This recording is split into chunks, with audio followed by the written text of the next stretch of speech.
My lady, good afternoon. May I call the Secretary of State for Levelling Up Housing and Communities, the Right Honourable Michael Gove.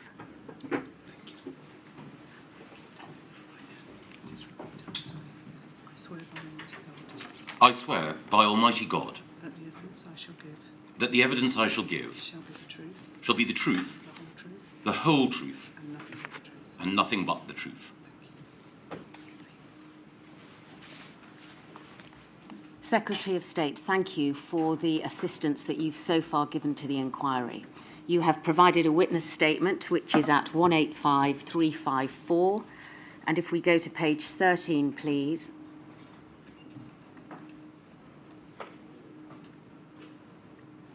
Thank you. Do we see that it's signed on the 9th of May of this year and it's true to the best of your knowledge and belief? It is. Thank you very much. And thank you for coming to give evidence before the inquiry today. May I invite you, please, to speak slowly and into the microphone so that the stenographer can hear you for the transcript. By way of introduction and for the purposes of this module, your ministerial background makes you particularly qualified to assist the inquiry. My lady has heard much about the lead government department models, and you have been minister of multiple policy-heavy departments, some of which have been lead government departments. You were Secretary of State for Education from May 2010 to July 2014. Lord Chancellor and Secretary of State for Justice from May 2015 to July 2016, and Secretary of State for the Environment, Food and Rural Affairs from June 2017 to July 2019.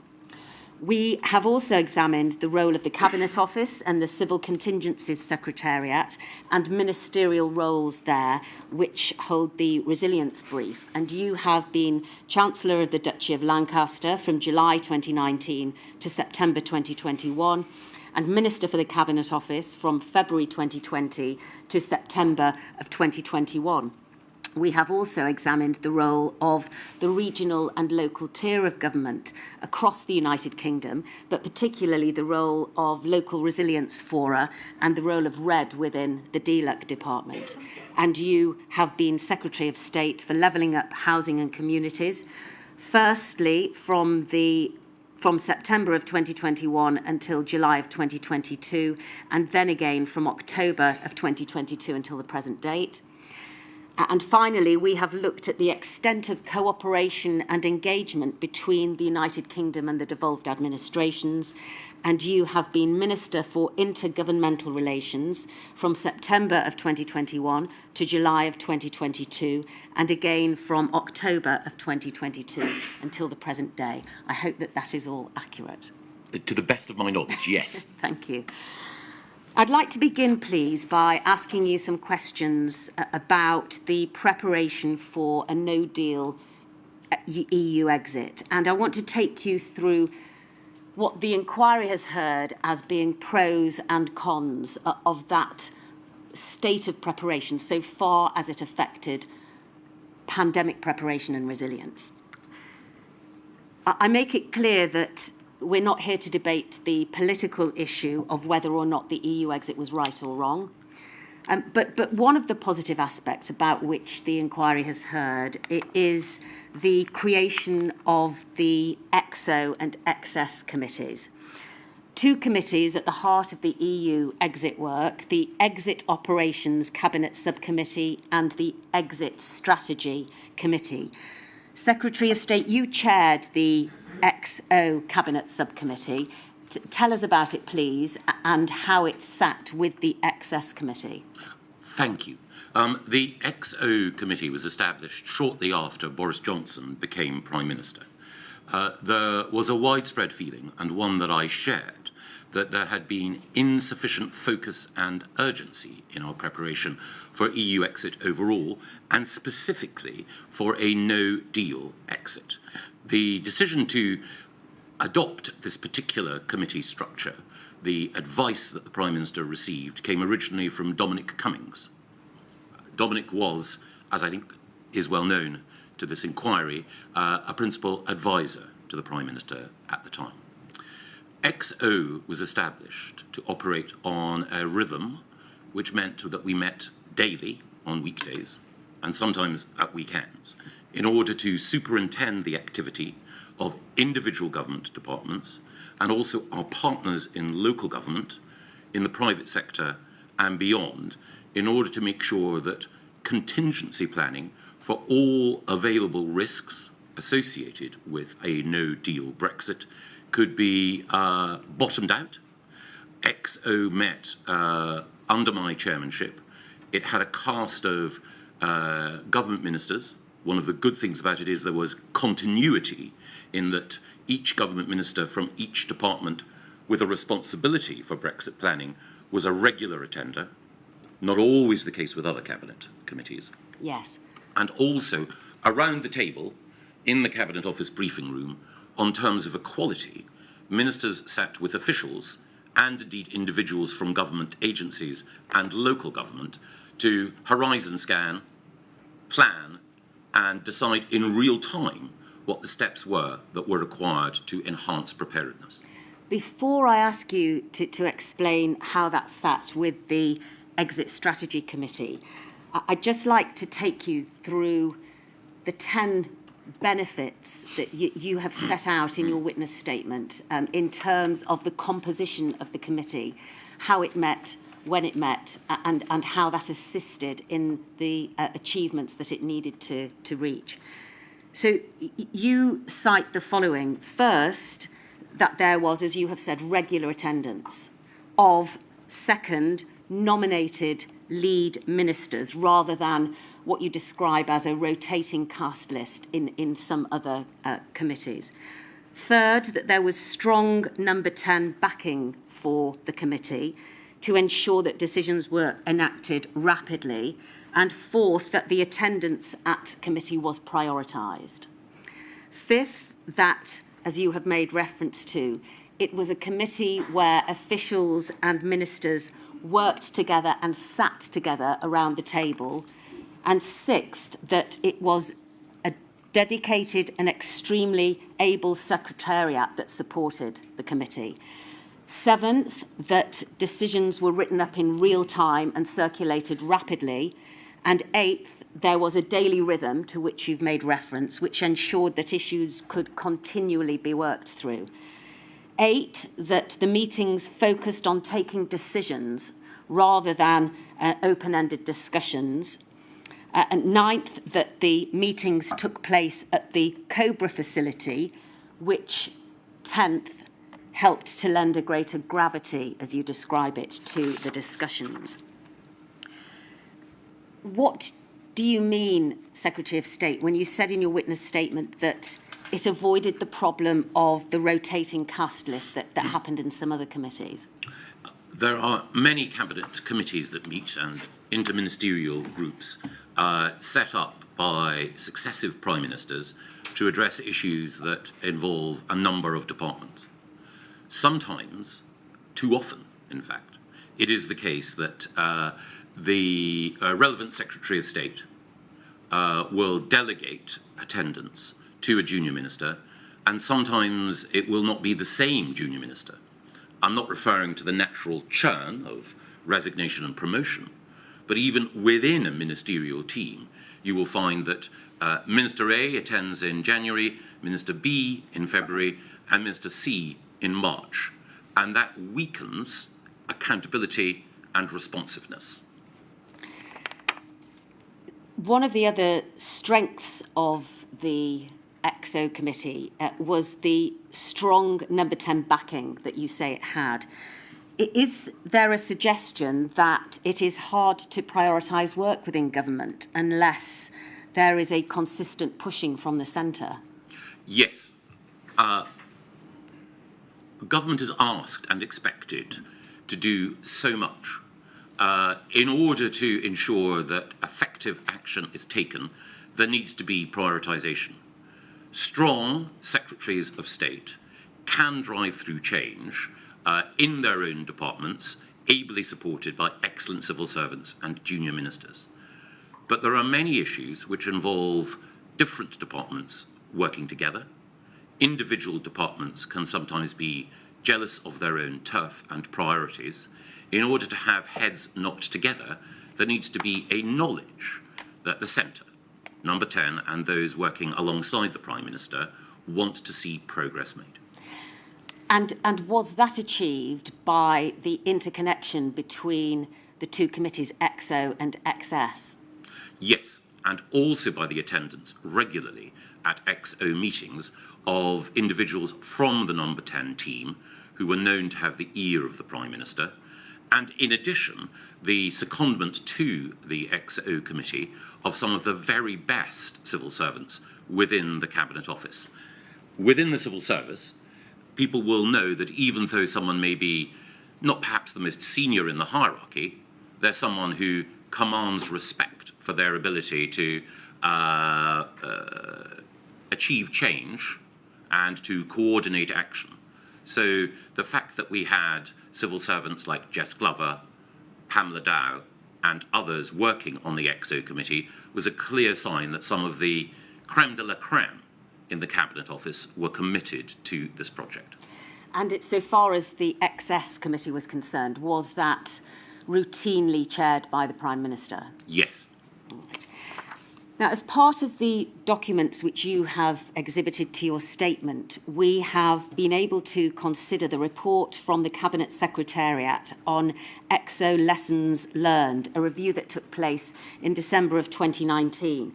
I don't propose, Secretary of State, to take you through it in detail, but would it be a fair summary to say that given the perceived productivity and success of the EXO-XS model, there was a desire to see if its governance structure might be applicable to non-Brexit issues, or whether successful elements of its governance structure could be applied to other more normal time committee structures? I think that's fair, and I think it is also the case that the Institute for Government, which acts as a critical friend to successive administrations, also reflected that while not every aspect of Brexit preparedness was perfect, nevertheless, the committee structure and the operation of EXO brought benefits. Thank you. Were there doubts, though, as to how far it might be capable of application because of the need to maintain pace and focus and engagement? Yes. One of the challenges that Whitehall and ministers faced is because there was a deadline. Of course, the deadline was extended, but because there was a deadline, we knew that with a ticking clock at our back, we needed to proceed at pace. That meant that the normal tempo of papers being produced within Whitehall was accelerated. And I think it is fair to say that outside crisis situations or big projects in which the Prime Minister has invested an enormous amount of interest, that the rhythm that XO maintained, the daily battle rhythm, would be difficult to sustain. But I do believe that it was helpful for all of government to be operating at that pace, because we made government more match fit overall for the terrible events that this inquiry has been set up to look at. Yes, and I think the Institute of Government comment piece that you also appended to your witness statement suggests in similar terms that it is a model that is worth replicating in certain circumstances, but that the pace would not always be sustainable, as you've explained. You also tell us in your witness statement that, in your opinion, one of the central lessons of the pandemic in terms of preparedness is that whole system resilience issues should be planned for better, that the initial structures were simply not adequate for a civil contingency of that scale and nature, and that the pandemic required a truly cross-government whole system response with delivery structures on an integrated and coordinated basis. Now, there is a suggestion in the Institute of Government article that the EXO-XS model was at least partly born out of your frustrations with the ability of the United Kingdom government to handle preparing for a whole system risk of this nature. So my question to you is this: given that the whole risk systems have been on the NSRA and NRA for many years, What does it say about the United Kingdom government that these kind of issues with cross-government working and the need for whole system structures for whole system risks was not recognised at an earlier stage? I think there would be those who would argue that significant progress had been made following on from the establishment of the National Security Council and the updating of the National Security Risk Assessment and its public manifestation, the National Risk Register. But one can always learn and improve. I was struck when I was at the Department for Environment by two things which relate to your question. The first is that the Department for the Environment is the lead government department when it comes to floods and, of course, animal disease. I had observed that LRFs, local resilience fora, had not performed as they should at the time of the Grenfell fire. I was concerned that they would not be able to cope as they should in the event of severe flooding. And I asked a retired military planner, General Tim Cross, to look at the readiness of local resilience fora in the event of floods. The report that he prepared for my department, while it highlighted much good work, reinforced the fact that there were a series of weaknesses in the transmission mechanism from the local to the central and from the individual government department to the centre. In addition, when I was preparing within the Department for the Environment for the effects of a no-deal exit, and they would have been significant on food supplies and on other questions, I was struck by the fact that the centre did not seem to have the galvanic energy required in order to make sure that each government department was doing as it should. And this relates ultimately to a dysfunction in the design of the Cabinet Office, which we may turn to. Right, thank you. Moving back, though, to the issue about which I was asking you, and setting out really the reason why I have focused on the XO-XS model. It's right, isn't it, that model was adapted for the COVID-O and COVID-S model, which in fact replaced COBRA. And when the inquiry comes to deal with Module 2, it will no doubt examine the efficiency of those committees. But that was the decision that was taken, I think, at that time, that the model that had been created and worked so well during the preparations for an EU exit was the basis for what happened during the outbreak of COVID in government. And so in that sense, it was a positive outcome of the EU exit preparations. But the inquiry has also heard evidence from witnesses within the UK government and also the devolved administrations about the adverse impact that the necessary planning for a no-deal EU exit had on other resilience activities and pandemic preparedness, and in particular heard from Catherine Hammond, who was the director of the CCS whilst you were the CDL.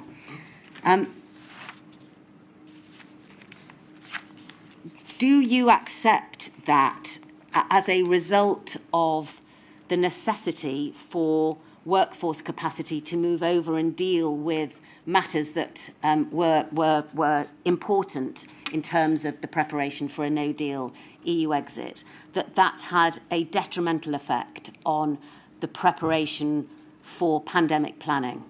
No. Why not? Because I haven't yet seen any activity that has been identified that would have enabled us to significantly better deal with the COVID-19 pandemic that did not occur as a direct result of EU exit.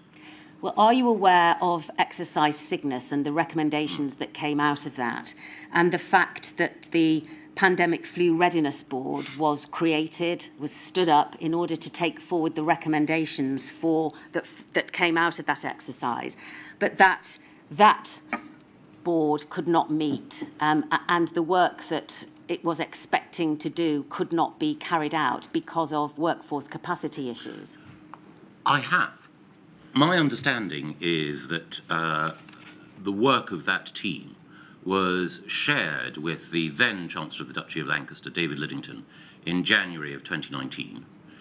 Various work streams were requested to be carried forward. That was agreed. And then the PFRP met again in November of 2019 to review progress. And I think in Catherine's evidence, she mentions that a significant proportion of that which was required, including stocking the appropriate antivirals to deal with the flu pandemic, carried on. But as the inquiry has had, ultimately the pandemic that occurred was not a flu pandemic. It was one for which we were unprepared because few Western nations, if any Western nations, had anticipated the particular type of pandemic that COVID-19 was.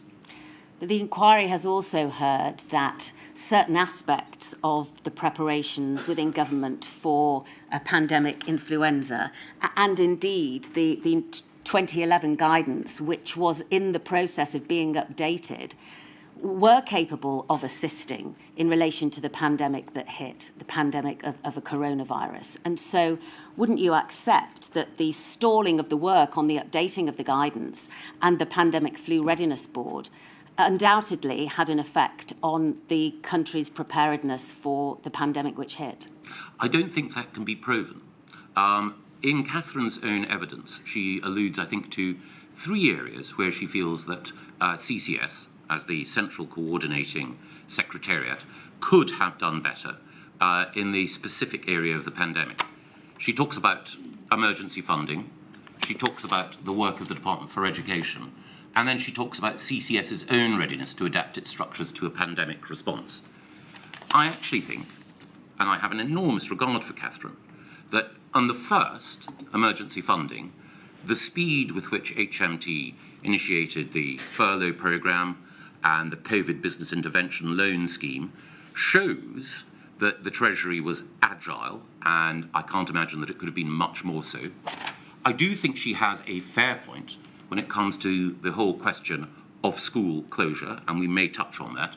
But on the third point, CCS's own readiness, I also think that Catherine is being modest there in that CCS and the Cabinet Office overall did flex rapidly once it was clear what the scale of the pandemic was. Well, we've looked at 2 documents dealing with staffing resources.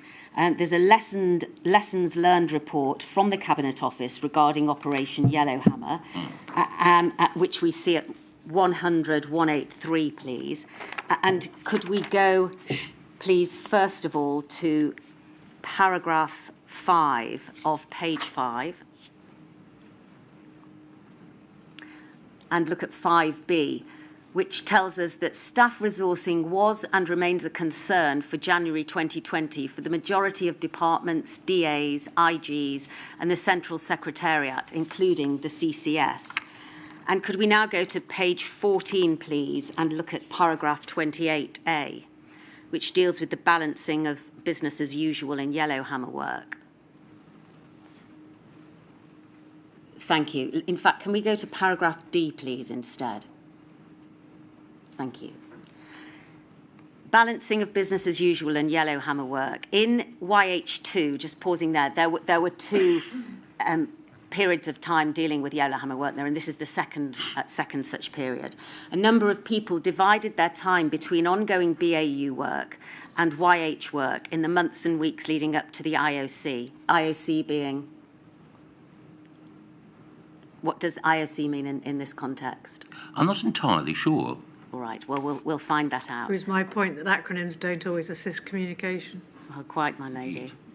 This was deemed necessary prior to the arrival of the fast streamers, but it did result in significant overloading of staff and caused line managers problems in scheduling work to deadlines. It is obvious, is it not, that if an additional important work stream that is to be prioritised over business as usual work takes the workforce away from its business as usual, that is necessarily going to cause overloading of staff and problems in terms of focusing on the work which they were originally doing. Isn't that a logical conclusion of giving more work to the same number of people? I'd say three things. The first thing is that the civil service grew and expanded in readiness for EU exit. And the number of people that we recruited overall, both in the Cabinet Office and in other departments, grew to take on this additional load. The second thing is, as I mentioned earlier, the nature, the pace and the intensity of the work undoubtedly placed pressure on individuals and the system, but it also ensured a greater degree of match fitness for what none of us anticipated, but what was to come the year after. And the third thing is, as I say, it is difficult to identify what was anticipated, what could have been planned, and what was not carried forward that might have put us in a better position. Catherine identified three areas in her evidence. I mentioned the areas where I agree and disagree, but the fact that a committee did not meet does not mean that if it had, that that meeting in and of itself would have meant that we were significantly better prepared. And indeed, I would argue that the skills acquired, honed and refined during EU exit preparation helped us not only to have an organisational system that was better in dealing with the crisis, but having a cadre of people who have been through an intense process that enhanced their ability to respond. In terms of workforce capacity, of course, it cannot be proved that the fact that a committee didn't meet means that we were not as well prepared for the pandemic as we might have been. But doesn't it stand to reason that a significant overloading of staff, as is set out in this paragraph here, is a reflection of the fact that there was too much work for the workforce in the civil service at the moment, whose focus was bent away from what they should have been doing, preparedness for a pandemic, towards EU exit? No, I don't agree with that, because I think that the preparation for EU exit in and of itself was some of the best preparation that could have been undergone for any future crisis. One of the points that has, I think, been well made by Oliver Letwin and by others is that it is training, it is the acquisition of general skills in crisis management that is among the most useful ways of ensuring that we have pandemic preparedness. And of course, it is possible that had a particular meeting or had a particular work stream been taken forward, then we might have identified something that could have strengthened our ability to weather the pandemic.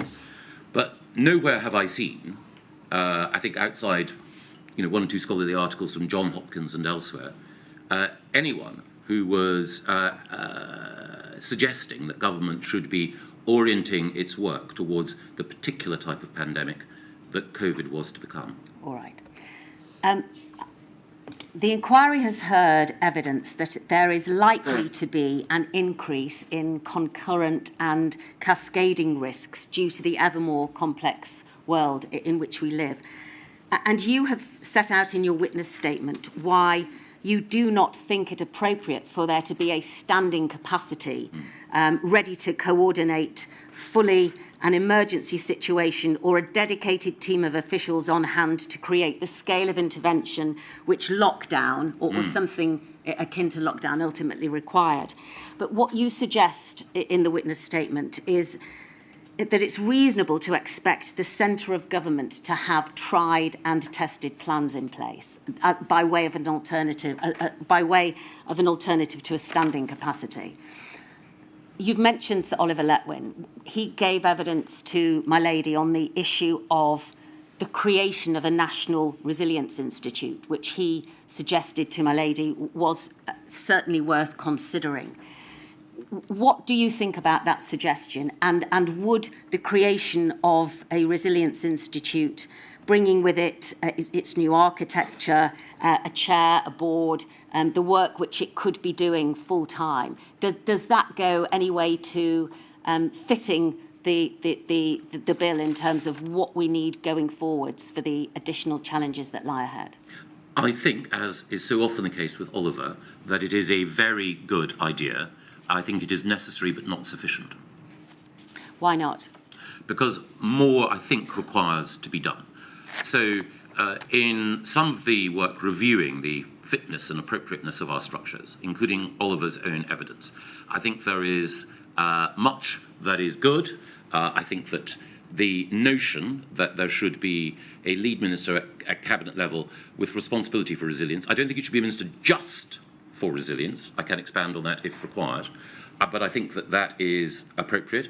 I think that elevating the role of the Deputy National Security Advisor, who is responsible for dealing with threats and hazards and resilience, is important as well. I think that strengthening the role of the Civil Contingencies Secretariat, the Resilience Directorate, is important. But there is one more thing, which is that my own view is that the relevant minister responsible for resilience should be the lead minister in the Cabinet Office, although they are called Chancellor of the Duchy of Lancaster or whatever. Yes. They would have other responsibilities. But one of the problems within the Cabinet Office is that whoever is the lead minister there does not have full oversight over the whole of the Cabinet Office in the way that a Secretary of State does over their department. The National Security Secretariat was an area that was to an extent shielded from my view during a lot of my time when I was nominally in charge of the Cabinet Office. And I think that this is an overhang from the way in which the Cabinet Office was originally set up to serve the Cabinet Secretary rather than to be a department with a lead minister wholly responsible for its operation. And do you also agree with the evidence that the inquiry has heard, not only from Sir Oliver Letwin, but also from others, including Sir Chris Whitty, that ministers working within resilience need to have appropriate training? Yes. Right. There is a balance to be struck, is there not, between the challenge that ministers bring to the scientists who are advising government departments in not being scientifically qualified, and the importance of that challenge, as far as this inquiry has heard, is in order to alleviate the possibility of groupthink within the scientific advice that's being given. What level of training do you think ministers should have in order to get the balance right? I think ministers definitely would benefit from training, and I think there are several aspects to it. The first is learning from those ministers who either have experience or ex-ministers who have experience in handling crises. I think also undertaking exercises. Again, I think Sir Oliver's recommendation of a much more regular tempo of exercise involving military planners so that it is close to the sorts of simulations that the armed forces undertake is absolutely right, and it's having something as close to an emergency as possible that will enable ministers to learn better. But your other point is absolutely spot on. Sir Oliver is right. Politicians, as he said, are amateurs.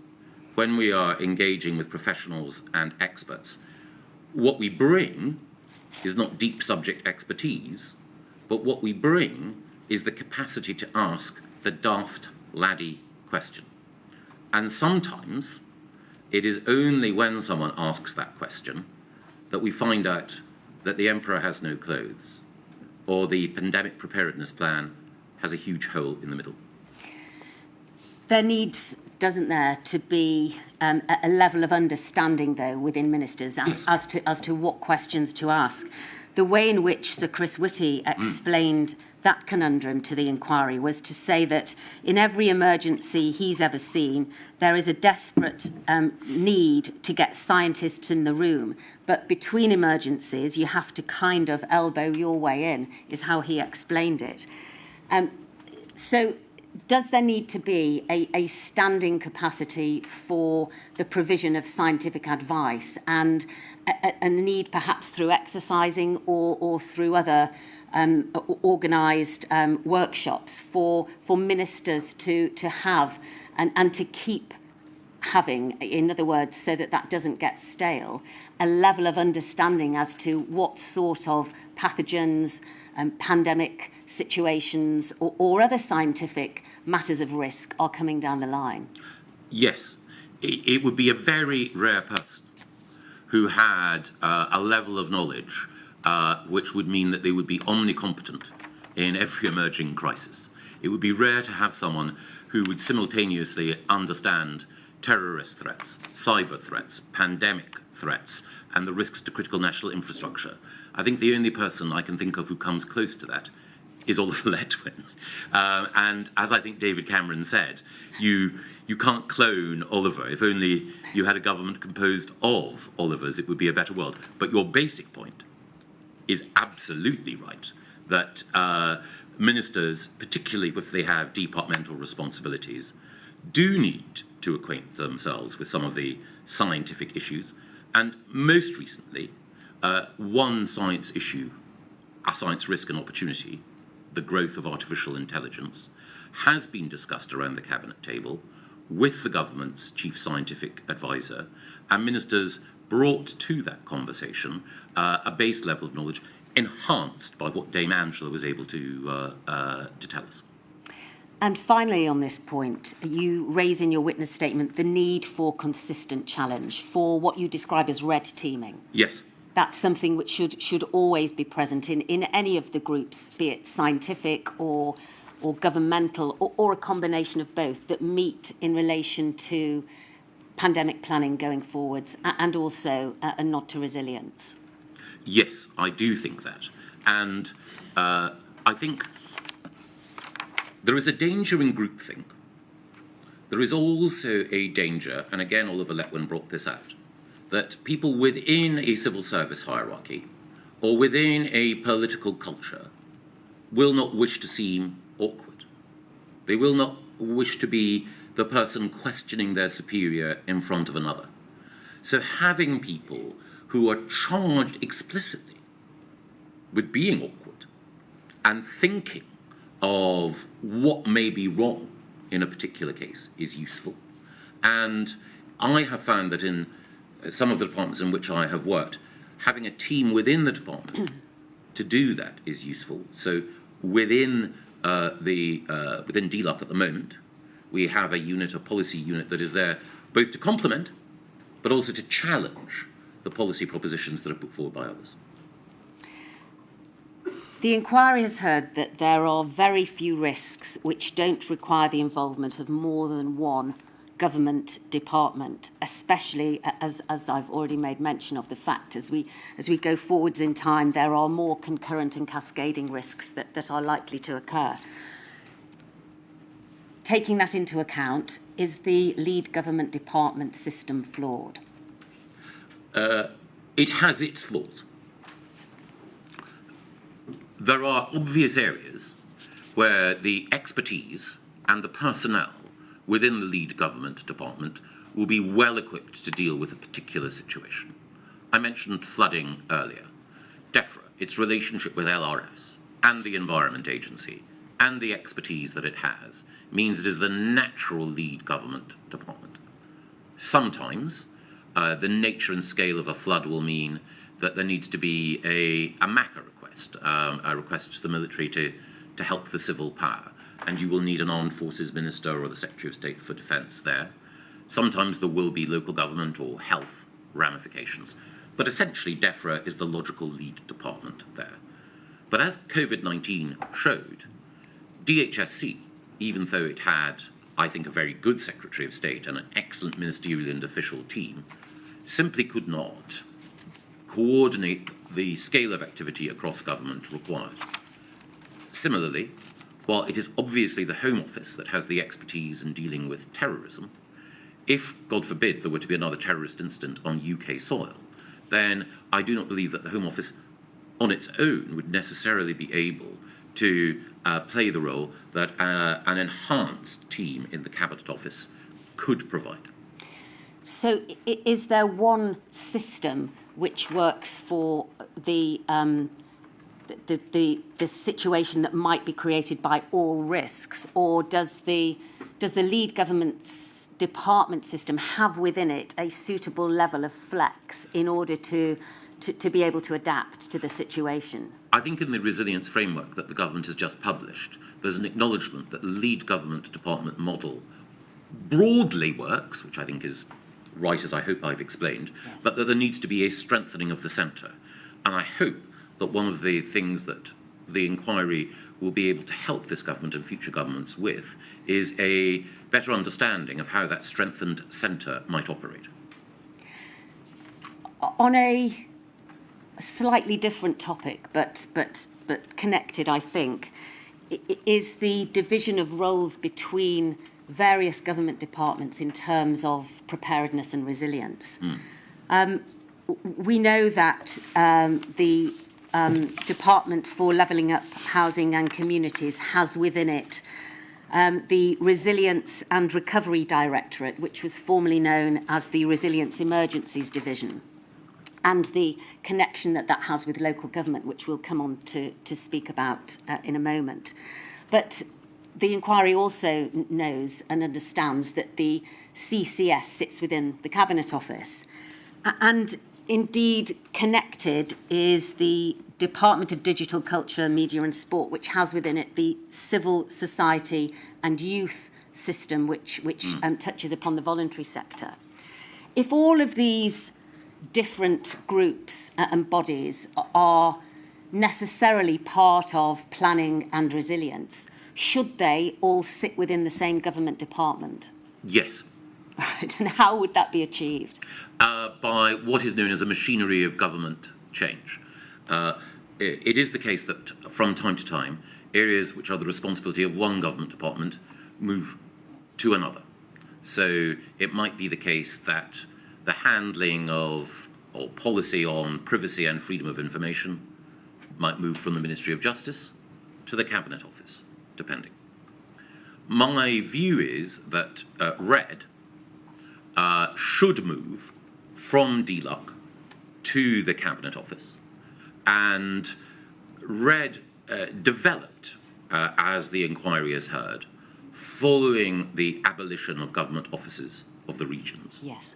With the personnel there moving to DLUC, not all physically in the same building, several of them dispersed across the country, but the liaison function between local government, local resilience fora, and the centre was subsumed within that directorate.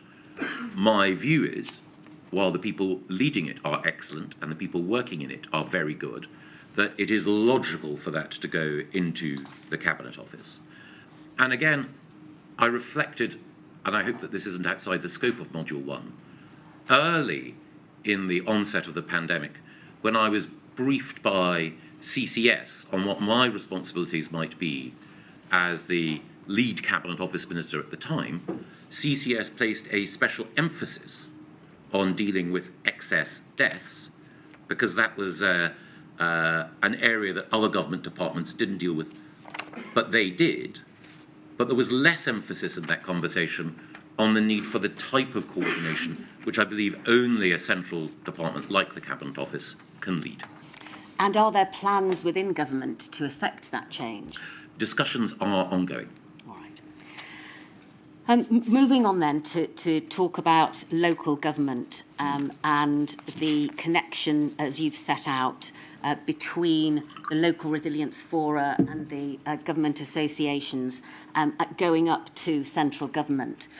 You will know that the inquiry has heard from Catherine Francis, and she told my lady that in her experience there was or has been no no detraction from the relationship between local government and central government with the abolition of the regional level. And as you've explained, to a certain extent, some of those tasks that were carried out by the regional level have moved up to the central level, although they're still being maintained. Given that there is such a plethora of types of local authority in terms of their size, complexity, I think it was described as a patchwork quilt of different types of organisation. Is there an argument for reinstating the regional level of governance, or of the presence of a regional level of connection? I'm not sure, is the honest answer. Even though the resilience team within DLUC, and formerly, of course, within MHCLG, operates to the Secretary of State within that government department, many of the people who work in it are based regionally, and there are 5 regional hubs, and the people who work there as government liaison officers and resilience advisors are out in the field. So there is a regional structure, as it were, within the department. Should one recreate the government office of the region structure? I personally don't think so, because I think, though it is obviously arguable, that what we should be seeking to do is to empower local leaders rather than, obviously there needs to be liaison, but empower them rather than have someone watching over them as a big brother. But, as your question clearly implies, there is a variation in quality and resource and structural power within local government. And I observed in my time at DEFRA that there were some local resilience fora which were excellent and others not so much. And the whole question about how we improve and strengthen the hand of local leaders to respond is, I think, a vital one. Catherine Francis described to my lady that one of the purposes of RED is to act as a critical friend to the local resilience fora and the local government association. The inquiry I heard yesterday from Mark Lloyd, who is the Chief Executive of the Local Government Association, who explained to the inquiry that in his view, which is gleaned from the members of his organisation who are local authorities, there is a problem with information cascading down from central government to the local level.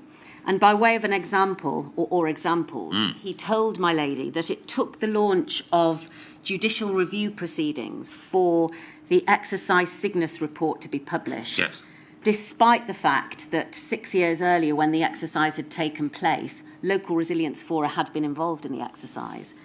And as concerning, one might think, the entire existence of Exercise Alice and its report was only discovered by the Local Government Association during its preparations for this inquiry.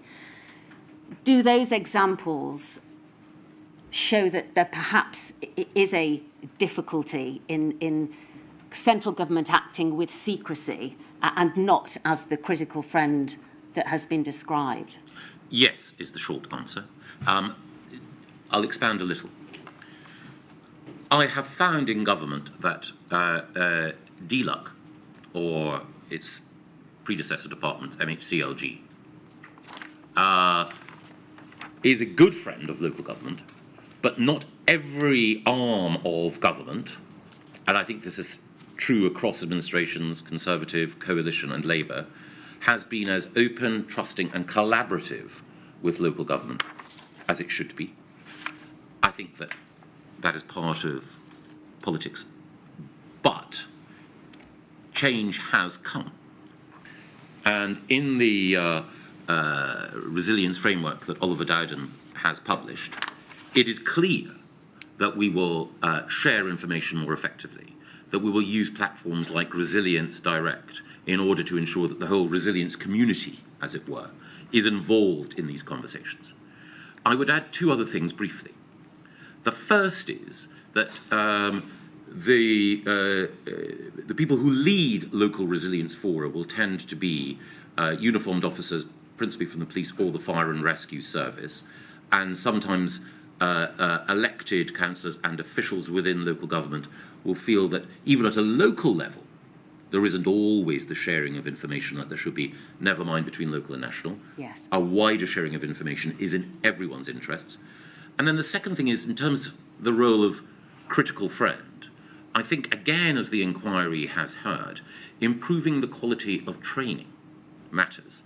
We have an emergency planning college, which the Cabinet Office maintains just outside York. I think more, significantly more, could be done to improve the work that it does and to share best practice. And again, the government skills and curriculum unit within the Cabinet Office, which was established by one of the great officials I mentioned earlier, Pamela Dow, and is now being led by another brilliant official, Sapana Agrawal. That unit, I think, should be working with the college in order to create a stronger institute of the kind you mentioned earlier. In addition to which, does there need to be reflection given to whether or not the practical manner in which information is provided to local authorities and local resilience fora? And I'm thinking in particular in terms of the national risk assessment information, yes, cascading down so that that can be taken into account in the local risk assessment. There needs to be an assurance, surely within central government, that that practically is working and that everybody who needs to have access to the Resilience Hub is able to do so. Absolutely. And I think that that is there in the resilience framework that has been published, that the NRA and RSA work must be shared with those who will potentially be at the front line of response. What do you say about the evidence that my lady heard yesterday from Mr. Lloyd about the level of assurance in terms of pandemic preparedness and resilience of what is going on at a local level? Because we know that the central government doesn't have an assurance role in terms of the plans that are drafted locally. One option which Mr. Lloyd presented to the inquiry yesterday was that there needed to be a procedure developed during which local resilience fora could check each other's plans, some sort of in-line assurance given. But that also, he said, democratic leaders, locally, democratic leaders should be involved in providing a level of assurance. Would that work, in your view, or should consideration be given to some sort of central assurance during and involving the RED process? Yes. Or another body? I think both. Again, when I was at DEFRA, I mentioned I commissioned General Tim Cross to look at the level of preparedness across local resilience fora for flooding. And that work was useful in both stress testing, how well prepared LRFs were, and making recommendations. And one of the recommendations that Tim made, and again is there in your question, is peer challenge and peer review helps, that the democratically elected leader who will be accountable, and he or she will often be the face and voice of a community at a time of crisis, should be involved. But also there will be a level of expertise, whether at an emergency planning college or equivalent, or within the Cabinet Office and RED, that can really test plans and preparedness to make sure that they, I was about to say conform, but at least match expectations. So a combination of both? Yes. Mr. Gove, sorry to interrupt. You said a little while ago that In your experience, some local resilience fora were excellent, and I quote you, some not so much. Yes. What kind of weaknesses did you identify in the local resilience fora where they were not so much excellent? The most conspicuous example was in the aftermath of the Grenfell fire. I rejoined government just a few days before the fire occurred. I used to live very close to where the fire occurred. And in the days afterwards, I spent some time just walking around the scene. And my department is now responsible, obviously, for the aftermath. And it struck me then that essentially, and no individual is to blame, that individual London borough was simply not up to dealing with that tragedy. Secondly, when I was at DEFRA, I also had responsibility, or the department had responsibility, for some of the clean-up work after the Salisbury Novichok poisoning. The local government figures in Wiltshire, leader of the council and others, were excellent. But some of the other people involved in emergency work there, a little less so. And I sense that sometimes we needed to, as we did at Grenfell, step in order to help to shore up a structure that wasn't as robust as it needed to be. In an ideal world, every LRF would be as strong as the best. Thank you very much. Thank you. Community engagement. The inquiry has heard from John Swinney, the Deputy First Minister from the Scottish Government, that resilience has to be everybody's business. A sentiment echoed by Gillian Russell, the former Director of Safer Communities in Scottish Government, and also Professor Alexander, who told my lady in his evidence that at one level, risks are essentially owned by all of us, rather than by governments alone, and that we are all responsible for our own safety. Is it imperative that in preparing for a pandemic and attempting to ensure that the community is as resilient as possible, that there is significant community engagement? Yes, and even before, I think there are obviously elements of preparedness for certain threats and hazards that can't be shared with everyone, particularly with threats. It would be obviously foolish to share with states and non-state actors who might wish us harm how we would respond in the event of a cyber attack or so. However, a broader conversation about the impact that certain threats and hazards can have and how we can build resilience within society, I think, is a good thing. And as we saw in our media and in families and workplaces, during and after the pandemic, there has been a lively and informed conversation about the merits and demerits of lockdown. I think that while government can't mandate, it can help to lead and facilitate conversations about how we as a country can be more resilient in the face of certain threats and dangers, whether those are as a result of climate change or as the result of some of the threats to which I've alluded. So I think having that conversation and also more broadly reflecting on how civil society can remain strong is part of a broader programme of resilience. The inquiry has received witness statements from those in positions of authority representing the British Red Cross, the Campaign and Justice at Inclusion in London, and also Disability Rights UK, which is a leading pan-disability charity, whose evidence reflects many organisations in a similar situation, and that is that in terms of pandemic preparedness, they were not engaged with at all, at any level, by the government. Does that need to change? I think it is important with preparedness for all sorts of threats and hazards, including pandemics, that the widest possible conversation takes place. But sometimes it will be the case that government will disappoint a particular group. As the inquiry has heard from David Cameron, George Osborne and others, politics involves competing priorities. It's not always possible to satisfy every organisation, however noble its aims and means.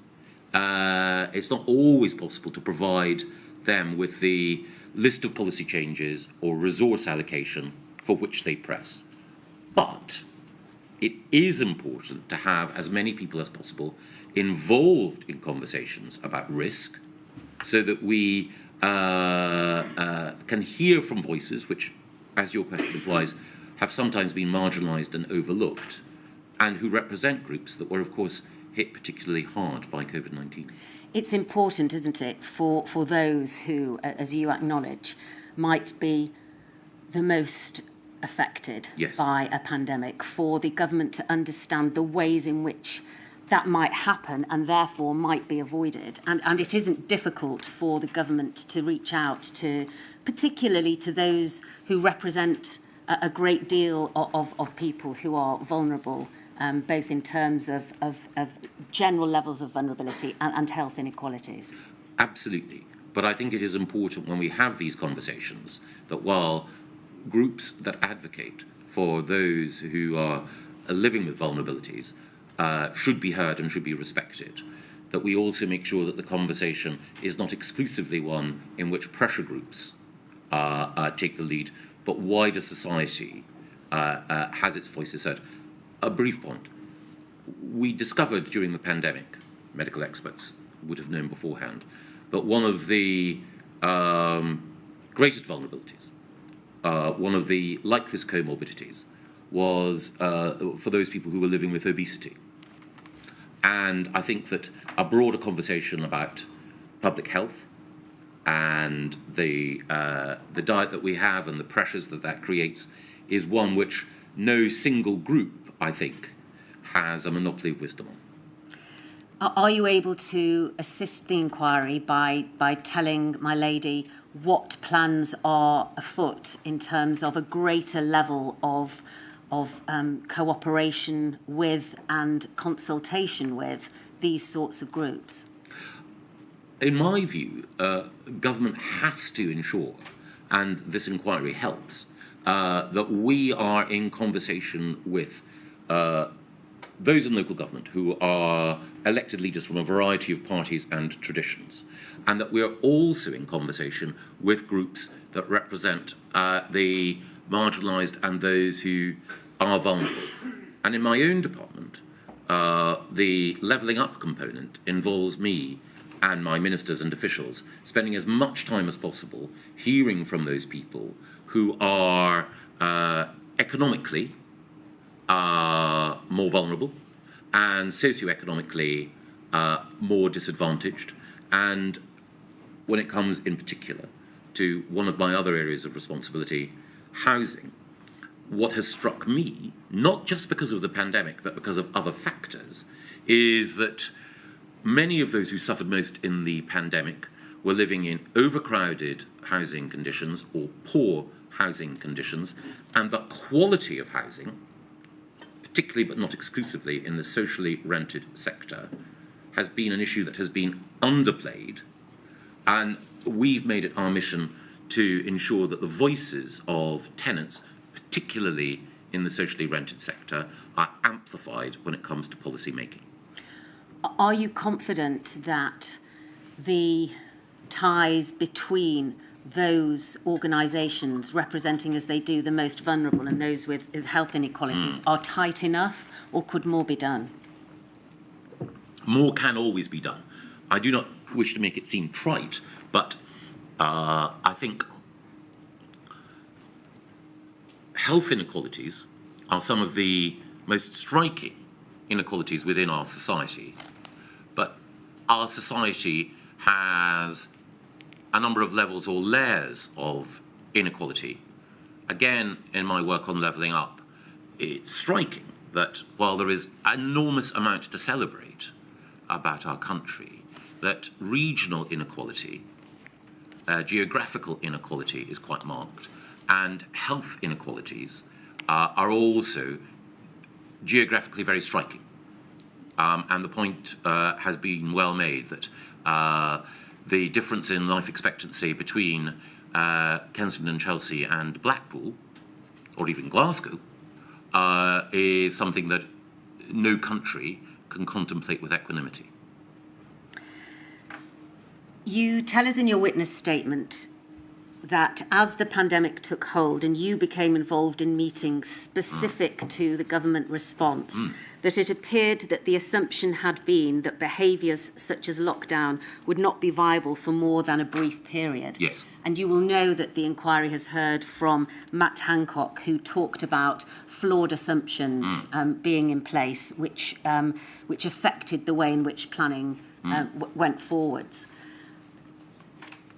This week, we heard from Dr. Kekela, who suggested to my lady that it was imperative going forwards for behavioural science and social science to form an important place in any planning of how we are going to be able to fight the next pandemic coming down the line. And the importance of appreciating the effect of how that pandemic is not only going to affect different people in different ways, but what society is likely to do by way of reaction to rules being imposed and matters of that nature. Do you agree that behavioural science and social science has an important place in planning? Oh, completely. But one of the reasons why ministers were told that there was a risk in lockdown and that toleration of lockdown would be limited was because of the behavioural science consensus with which we were presented. That's not to say that the people who were presenting were anything other than entirely rigorous and thoughtful in the way in which they assessed the evidence and presented it to us. But it's simply the case that the behavioural science assumptions turned out to be less, accurate about the durability and the willingness of the public to accept restrictions and liberty. Of course, none of us would want to impose these restrictions, but it was an example, as it were, of a scientific consensus framed on the basis of what was known, then changing over time as new evidence and new facts force the existing theory to adapt. And when, it became a cliche during the pandemic, when people said we needed to follow the science, what some sometimes forgot is that science itself changes and evolves as models improve because new evidence arrives. Does that suggest that the advice that was being provided to the government then on behavioural science and behavioural reactions to the imposition of rules and regulations, that was out of date? Well, I think it was the best available evidence at the time. So again, all of us have to recognise that when it comes to behavioural science, it is different from, as it were, physics, chemistry, and mathematics, where there can be a greater degree of precision in the expectation of what is going to happen if you introduce one element into water, or if you apply a certain degree of force to mass, then certain things are likely to follow. Behavioural science, by its very nature, is based on observation, but it is also the case that human beings, in our infinite, unpredictability, will sometimes react to new crises in ways that people cannot predict accurately. So behavioural science, like economics, is informed by past evidence and is shaped by expertise, but it cannot predict with certainty in the way that the hard physical sciences can. So It became out of date as we saw how people changed. But I would not want to criticise the people who put forward that evidence because they were acting in good faith. That was the best available evidence. It was just that new facts meant that we saw that it wasn't as accurate a predictor as we might have hoped. Is there a need, do you think, for there to be a greater challenge to behavioural science before the advice gets to ministers? In other words, if there was a wider pool of scientists from whom that advice was sought, that there might be challenge inside the system which would bring about perhaps a more accurate depiction of what the reality is. I think that is fair, but I think it is also politicians who are sometimes at fault. Because we ask our advisors for the facts. And as I've mentioned, sometimes it is what we're really asking for is a prediction.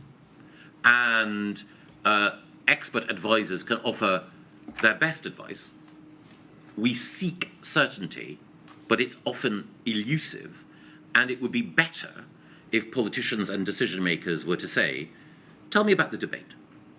What is the lead option within the academic community here? But what also are the alternatives? So most people think that a lockdown might be very difficult, but are there some who argue that the tolerance for it would be greater? Similarly, most people assume that this virus emerged in the wet market, but some suggest it might be a lab leak. Where is the evidence? We need to have a certain degree of tolerance for the fact that we can't have certainty. My lady, I'm about to go on to a new topic. Is that a convenient moment to break? Mr. Gove, we take a break for the benefit of the stenographer, but we'll make sure that you leave this afternoon. We'll finish your evidence today. Thank you very much. Thank you very much. Thank you. Back at 3:10.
Blackwell. Thank you, my lady. Mr. Gove, I'm asked to revisit one of the questions and answers that that took place in the earlier session before the break, and it related to the evidence that you gave that, in your view, there was no proof that the workforce within government being focused or refocused on planning for the possibility of a no-deal EU exit had a detrimental effect on pandemic planning. And I've been asked on behalf of Scottish COVID bereaved to draw to your attention one aspect of the result of the workforce being diverted that was covered by Mann and Alexander, Bruce Mann and David Alexander, in their expert report, in which they considered the recommendations and actions that had arisen out of exercises Alice and Cygnus, including the adaptation of plans for and the revisiting of plans for social care, for the workforce capacity and infrastructure of social care, and the fact that the lack of attention or the diversion of attention away from those recommendations, particularly in relation to adult social care, were a direct result of staff having to concentrate on preparations for a no-deal EU exit. Do you accept that example as being a concrete example of a detrimental effect in terms of adult social care? I'm not sure that I do, because I don't know what it is that would have been different in the approach that was taken towards adult social care that could have been anticipated beforehand. But of course, the way in which the discharge of patients from NHS beds into adult social care was handled is an object of regret and concern, and in particular also the spread of COVID-19 because of the use of agency staff who sometimes worked in more than one care home was a factor as well. So I think it is open to reflection. Thank you very much. You are currently Minister for Intergovernmental Relations. What does that mean? It means that I act on behalf of the Prime Minister in liaison with the devolved administrations. The Prime Minister, Boris Johnson, when he took office, wanted to emphasise the importance of the union, and as well as being Prime Minister and Minister for the Civil Service, was also Minister for the Union. Yes. He wanted to have a minister working alongside him when he was liaising with the Scottish Government, the Welsh Government and the Northern Ireland Executive to take up some of the day-to-day liaison work, and that devolved onto my shoulders. What does that liaison work consist of? There are two aspects to it. One is there was an overhaul of structures, influenced very much by Andrew Dunlop's excellent report, which put on a firmer footing the nature of the cooperation and conversations that we have. The second is making sure that when the First Ministers and Deputy First Ministers and other ministers... Mr Gove, I'm asked to revisit one of the questions and answers. I think that's My phone. voice, Sorry. unfortunately. I'm so sorry. It's a terrible moment. So it involved making sure that when they needed to talk to UK government, if the Prime Minister was otherwise engaged, that I would always be there. And particularly during COVID, I had regular calls with Zoom calls with representatives from the devolved administrations.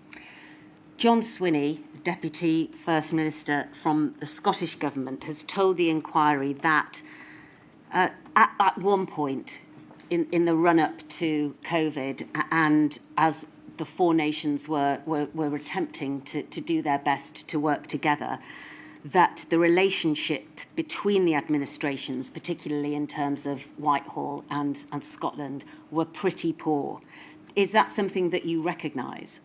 I think it operates on two levels. So quite a lot of the time, the majority of the time, in fact, there was effective cooperation. And I think in the witness statement from the former First Minister, she was pretty clear that even though she has a radically different view of what the future of Scotland should be within the United Kingdom, and a radically different view from the UK government about Brexit, nevertheless, on a day-to-day basis, there was effective cooperation.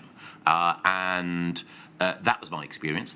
However, the Scottish government and those leading it have, because of that divergent political view that I mentioned, they sometimes have an incentive to accentuate the negative in the relationship, because the overall political aim of the SNP is to present the United Kingdom as a dysfunctional state. But to their credit, Scottish Government ministers and Scottish Government officials on a day-to-day basis operate in a collaborative way. How often do you, in your role as intergovernmental minister, meet with relevant representatives from the other four nations? And does that happen altogether or individually, or both? Both. The government publishes a quarterly report on the meetings that take place between the UK government and ministers in the devolved administrations. There are some government departments that meet more frequently, like DEFRA, because of certain shared interests, others that meet less often, and sometimes the frequency intensifies. During COVID-19, it was very regular. Yes. Do you see your role as minister being beneficial to the sharing of plans for pandemics and for other national risks going forwards between the four nations? Yes, for everything. And again, it can sometimes be the case that there will be some ministers at the at UK government level who will express irritation that the Scottish government or the Welsh government might, after a particular meeting, place a political slant on it. I accept that, and it can be an irritation, but ultimately, we all benefit from working as closely as possible together.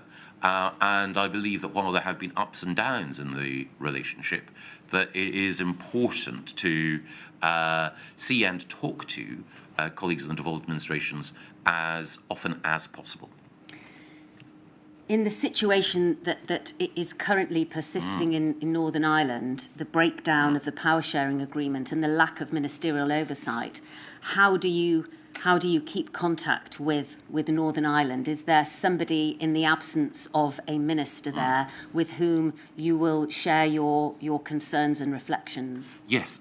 So in the absence of the executive, it will be the Northern Ireland Civil Service and the respective leads in the Northern Ireland Civil Service government departments with whom we will interact. Jane Brady, who leads the Northern Ireland Civil Service at the moment, for example, came along to the recent British-Irish Council meeting at which the First Minister of Scotland, the First Minister of Wales, the Taoiseach, the Taoiseach, the UK government and others were represented, and she did a very effective job in making sure that Northern Ireland's interests were represented. But ultimately, it's regrettable that we don't have ministers there. Additionally, there is a bigger role to play for the Northern Ireland office in the absence of an executive. Not direct rule, of course, but certainly a bigger role to play in making sure that the liaison between UK government and NICS is effective. Finally, I'd like to touch upon the United Kingdom resilience framework. Sorry, just before you do, could I ask a question? Yes, of course, my lady. I don't know if you heard the evidence, Mr. Gove, but Michelle O'Neill talked about how when she had worked at the Northern Irish equivalent of DEFRA, they'd had a Fortress Island policy with the Republic of Ireland, and she was talking about how the same kind of thing ought to apply in the course of a pandemic because it's a one epidemiological unit. I can never say that word. So question, to what extent, as far as intergovernment relations concerned, you're involved with liaising with the devolved administrations, but would it be the Foreign Office who would be involved with liaising with the Republic of Ireland? Well, it's a very good point, my lady, because during the course of COVID-19, I would also have conversations with Simon Coveney and others in the Irish government, and for precisely the reasons that you mention, because the island of Ireland is a single epidemiological area. There were questions about people who might arrive in the Republic of Ireland because they had a slightly different approach towards flights and ferries, who could then obviously, using the common travel area, go to Northern Ireland and then into the rest of the UK. So we needed to have those conversations. The conversations were generally led by the Foreign Office and by our ambassador in Dublin.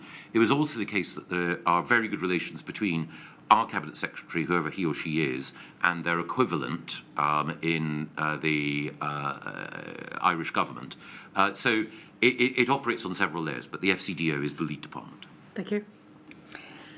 I was turning to ask you about the United Kingdom Resilience Framework and to seek your views on this. Bruce Mann and Professor David Alexander have told the inquiry that they don't think that in its present form, as currently drafted, it fulfills the function of a UK-wide resilience strategy. The inquiry has also heard that the Scottish Government has published a hub and spokes model of guidance, and that in Northern Ireland, a civil contingencies framework now replaces and consolidates a series of former protocols. Will the government reflect upon the evidence that the inquiry has heard and look again at the way in which the resilience framework is currently drafted and seek to improve the current state if indeed those reflections suggest that improvement can be made? Absolutely. And I think in my own evidence, I reflected on that. It's important that the devolved responsibilities of the devolved administrations are respected. And we can learn from, and I'm sure the inquiry has and will learn from, good practice in each of the different parts of the United Kingdom. But sometimes it is the case that the UK government needs to think UK-wide. And one of the reasons why Public Health England was reformed and the UKHA was set up was because, quite properly, some pandemic preparedness and indeed some public health advice should always be the province of devolved administrations, but sometimes you do need, particularly in a polycrisis, a UK-wide response that will involve consultation with the devolved administrations, but where sometimes you need to take decisions at speed, and the UK government flex there is critical. Thank you. My lady, that concludes the questions that I have. You have provisionally provided permission for 10 minutes of questioning from COVID-bereaved Families for Justice. May that be done, please. Mr. Weatherby. I think it's Mr. Weatherby.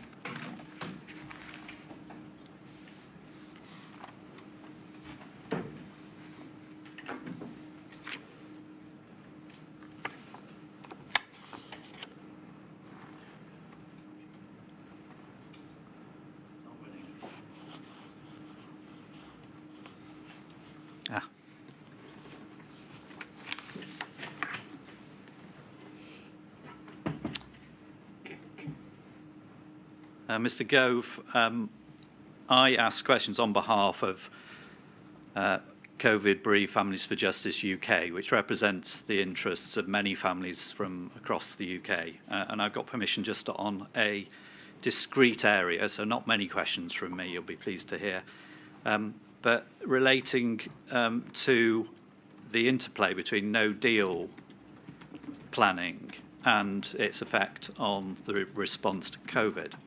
So I think your position is that there were advantages that were gained from the no-deal planning, which they were unintended, but they were unintended advantages which assisted with the response to the pandemic as it happened. So, for example, I think it's your position that the standing up of a whole system emergency structure was something of a rehearsal which gave people experience. Is that fair?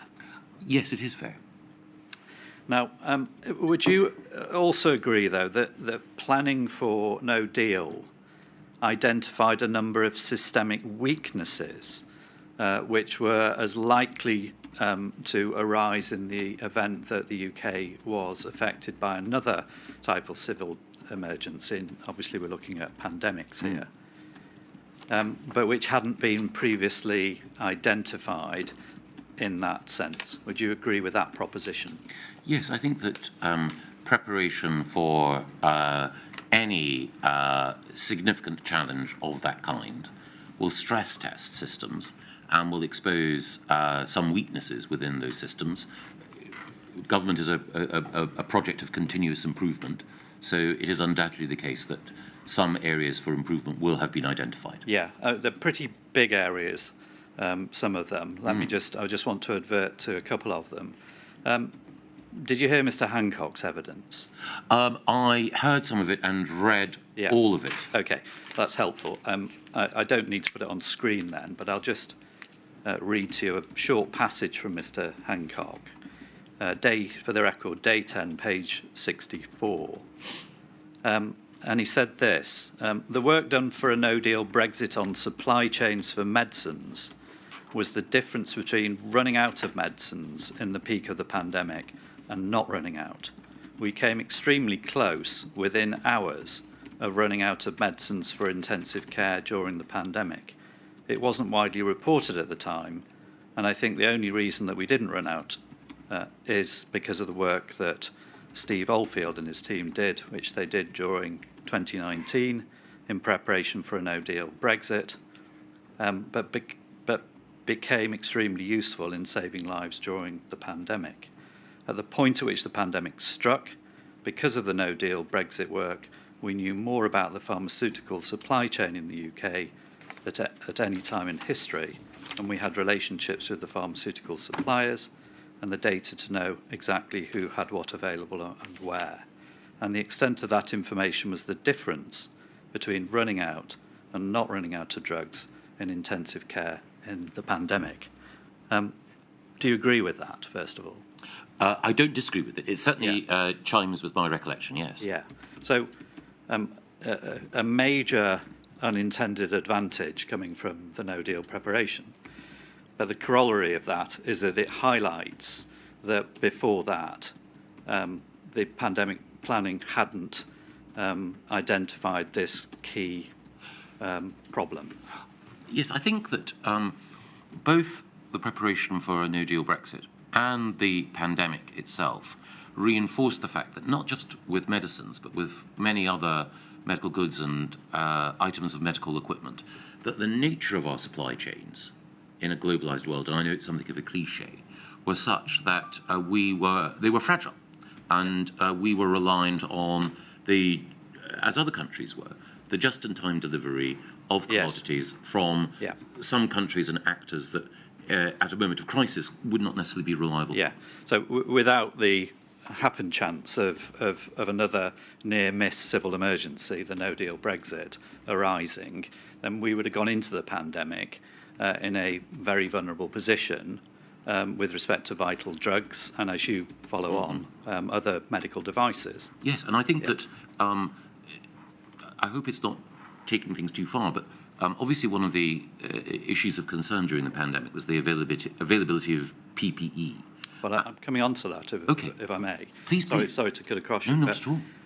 But before I do, you mentioned earlier in your evidence food supply. Yes. And of course, you were at DEFRA. Yeah.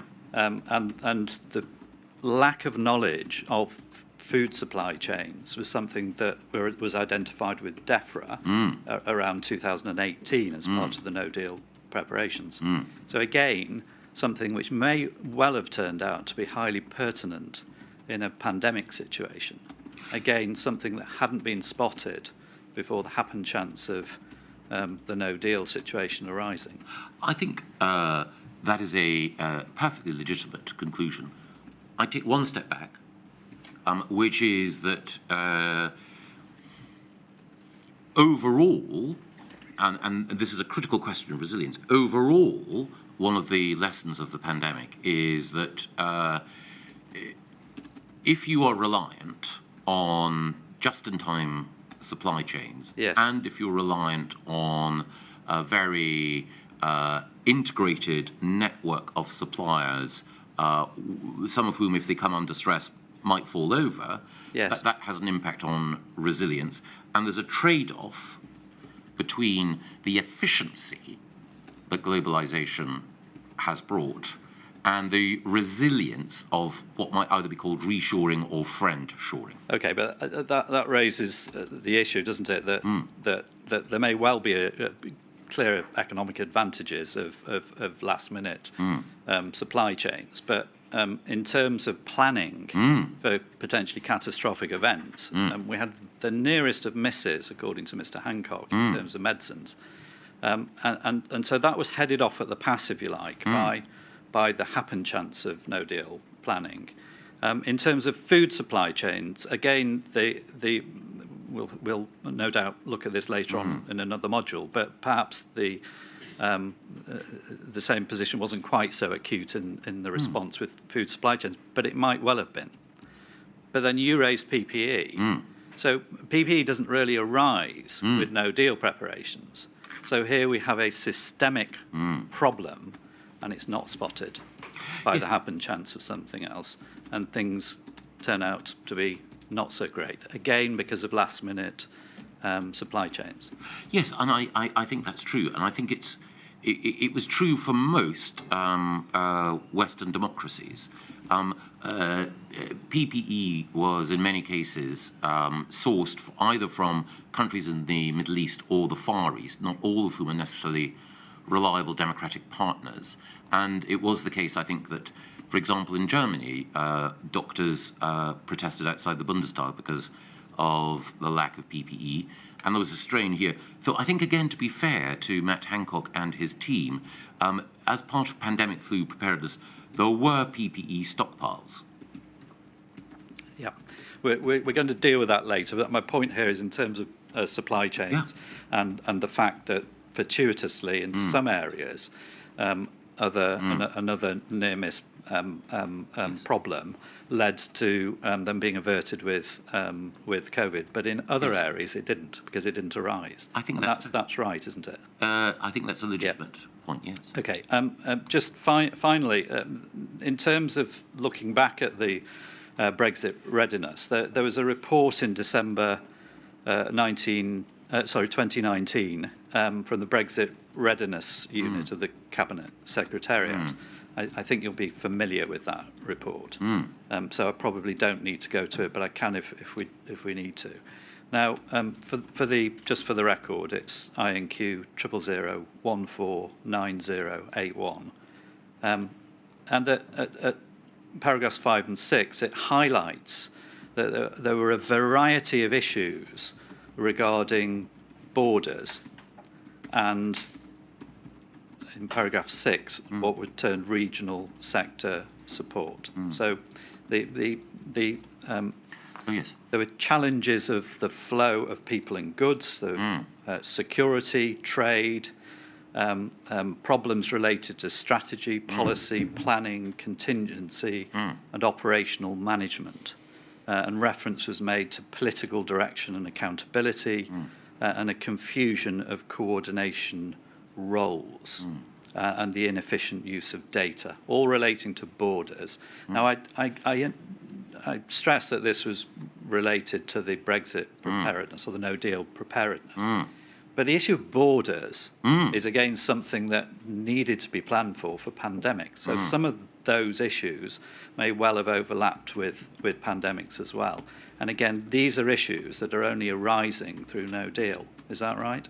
Yes, I think that there would have been some people in government who would have been aware of them. But again, if it's helpful, the barriers to data sharing referred to, I think, is a reference to the fact that HMRC was not able, for understandable reasons, to share commercial data with other government departments because of the obligation of confidentiality it has to the commercial actors with whom it deals.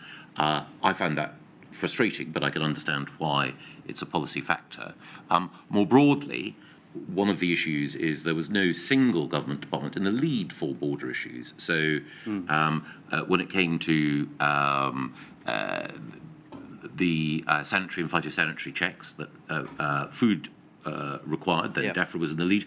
When it came to intelligence-led checks on migration and whether or not there were individual bad actors who might pose a threat to the country, obviously the Home Office was in the lead. Yes.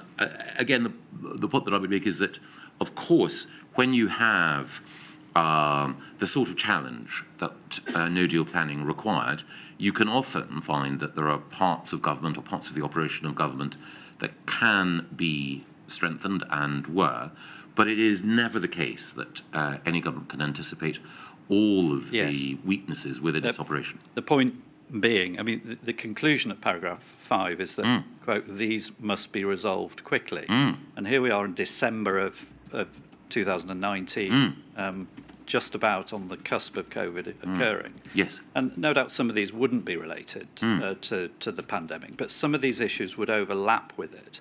And yet here again, there's a systemic failing, isn't there, to recognise in planning for pandemics that there are issues that need to be looked at borders. I mean, borders are an obvious point with pandemics because you may need to control the flow of people through them, or to screen people, or to quarantine people.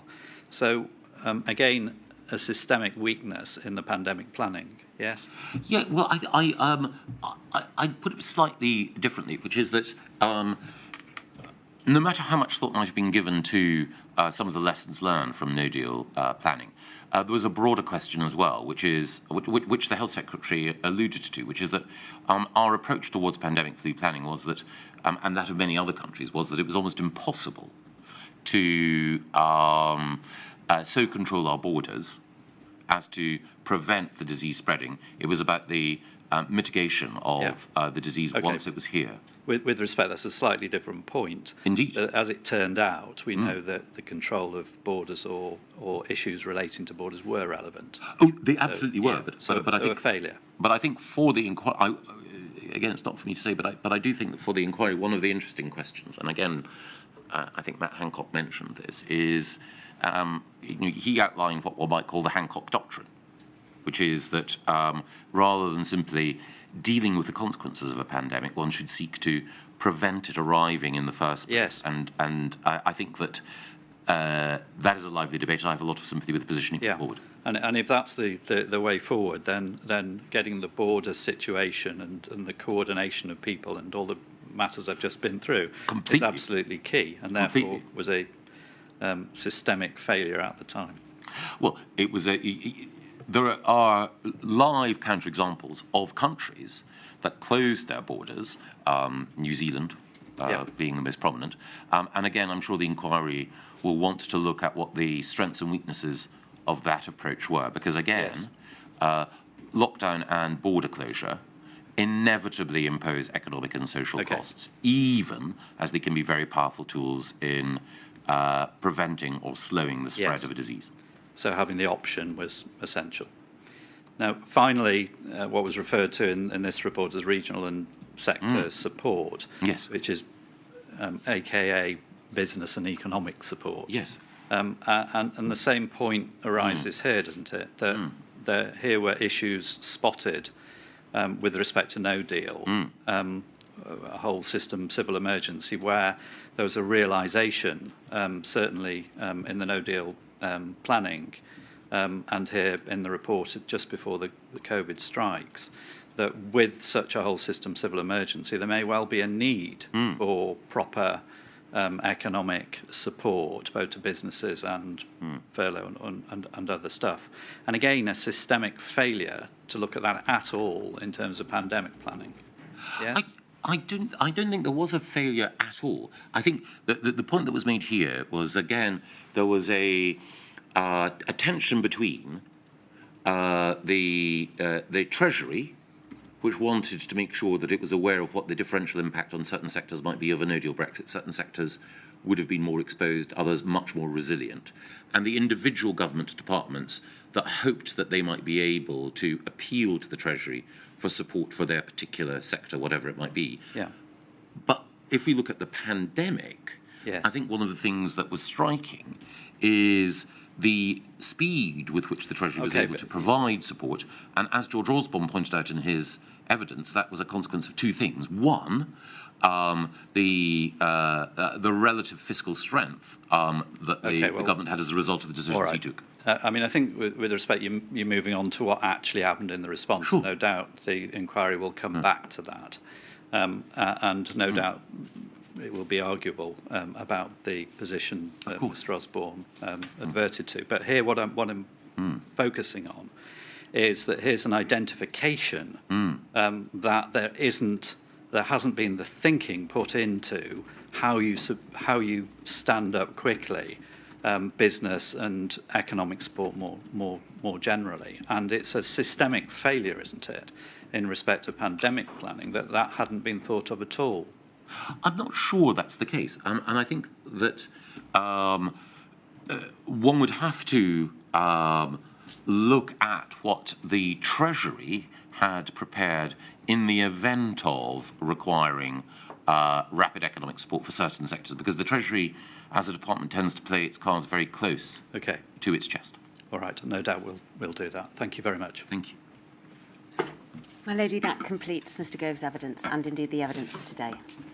Thank you very much indeed for your help, Mr. Gove, and you're now free to go. Really grateful to you. Thank you very much, my lady. Thank you. And we shall resume at 10:30 on Monday for the final evidence and closing submissions in this module. Thank you, my lady. Thank you very much.